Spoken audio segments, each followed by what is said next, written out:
Hello friends, welcome back to my channel and I'm your Geeta. So today classல நம்ம எதை பற்றி பார்க்க போறோம் அப்படின்னு சொன்னா will and can இந்த ரெண்டு be form-இனுடைய difference தான் நம்ம இன்னைக்கு பார்க்க போறோம். So இந்த will can இந்த ரெண்டு be form-உமே எந்த situationக்கு நம்ம அப்ளை பண்ணோம் அப்படின்னு பாத்தீங்கன்னா future action.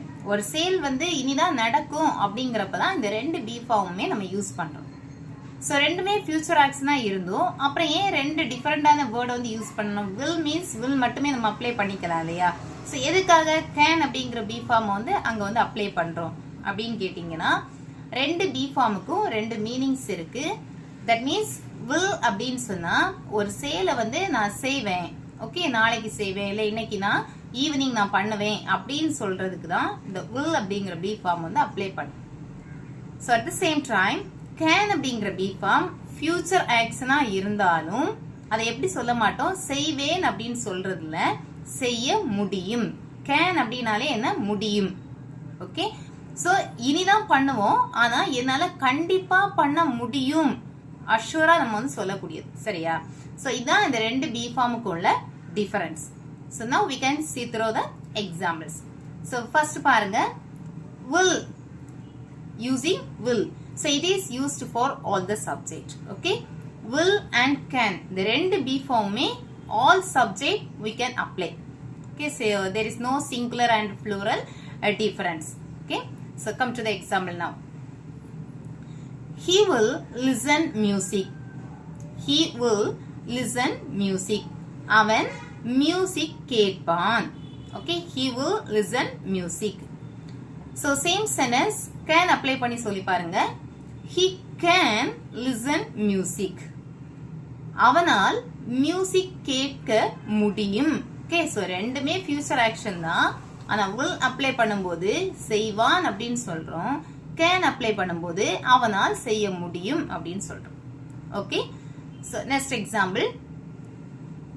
She will cook non-veg.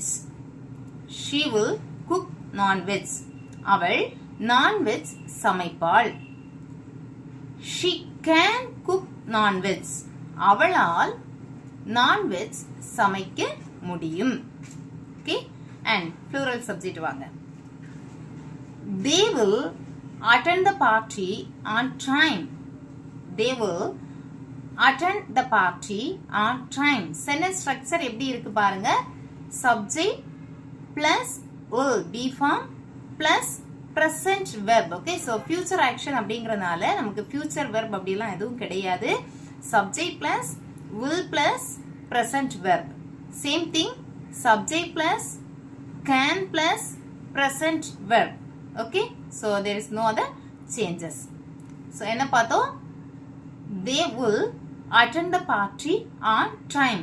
அவர்கள் சரியான நேரத்தில் பார்ட்டியில் அட்டெண்ட் பண்ணுவார்கள். can apply பண்ணுங்க, நீங்களே ட்ரை பண்ணுங்க பார்க்கலாம். will வரக்கூடிய இடத்துல can போடணும், அவ்வளவுதான். எப்படி வரும்? yes, they can, yes, good, they can then attend the party on time. So that meaning என்ன அப்போ? they can attend the party on time. meaning என்ன? yes, அவர்களால் பார்ட்டியை சரியான நேரத்தில் அட்டெண்ட் பண்ண முடியும். ஓகே, சோ சரியான நேரத்தில் அவர்களால் பார்ட்டியில் அட்டெண்ட் பண்ண முடியும். ஓகே, சோ புரியுதா? will and can இந்த ரெண்டுக்குள்ள டிஃபரன்ஸ் வந்து உங்களுக்கு புரியுதானே இப்போ? and next example. He will write the exam well. அவன் நன்றாக தேர்வு எழுதுவான். ஏன்னா அவன் நல்லா ப்ரிப்பேர் பண்ணியிருக்கான், அதனால அவன் கண்டிப்பா நல்லா பண்ணுவான். can apply பண்ணுங்க. He can write the exam well. அவனால் நன்றாக தேர்வு எழுத முடியும். He can write the exam well. ஏன்? அவன் நல்லா ப்ரிப்பேர் பண்ணியிருக்கான், அதனால அவனால நல்லா எழுத முடியும்.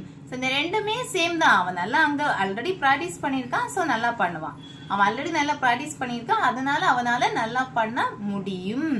அவனால் அப்படின்னு சொல்லும்போது can சொல்லுவோம், அவன் அப்படின்னு சொல்லும்போது will சொல்லுவோம். சரியா? அவன் நல்லா பண்ணுவான். he will, அவனால நல்லா பண்ண முடியும். he can. Okay, and next, they will stitch the cloth neatly. அவர்கள் அழகாக துணியை தைப்பார்கள். can apply பண்ணுங்க.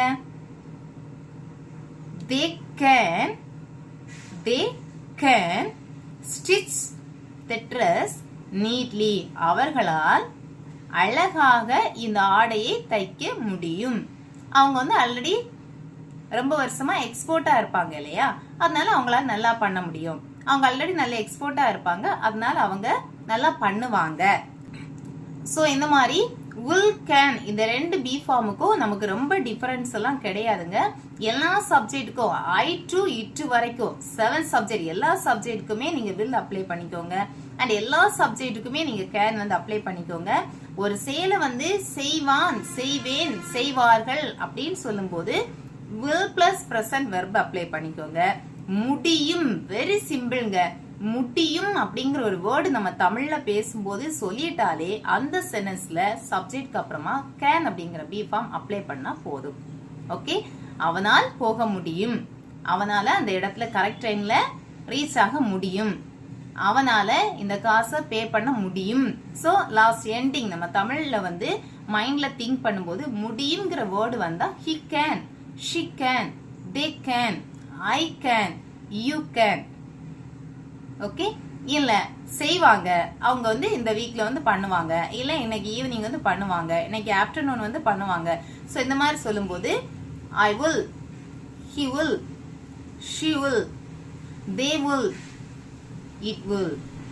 ஓகே, சோ எல்லா சப்ஜெக்ட்டுக்குமே சேம் தான். ஆஃப்டர் திஸ் present verb அவ்வளவுதான். Okay, subject plus will plus present verb, subject plus can plus present verb. Okay, இதே மாதிரி அடுத்த ஒரு இன்ட்ரெஸ்டட் டாபிக்ல நம்ம மீட் பண்ணலாம். இது வரைக்கும் நம்மளோட சேனல் நீங்க சப்ஸ்கிரைப் பண்ணல அப்படின்னு சொன்னா மறக்காம சப்ஸ்கிரைப் பண்ணிக்கோங்க. அண்ட் இந்த வீடியோ உங்களுக்கு பிடிச்சிருந்தா உங்களுடைய ஃப்ரெண்ட்ஸ்க்கு ஷேர் பண்ணிக்கோங்க. தேங்க்யூ.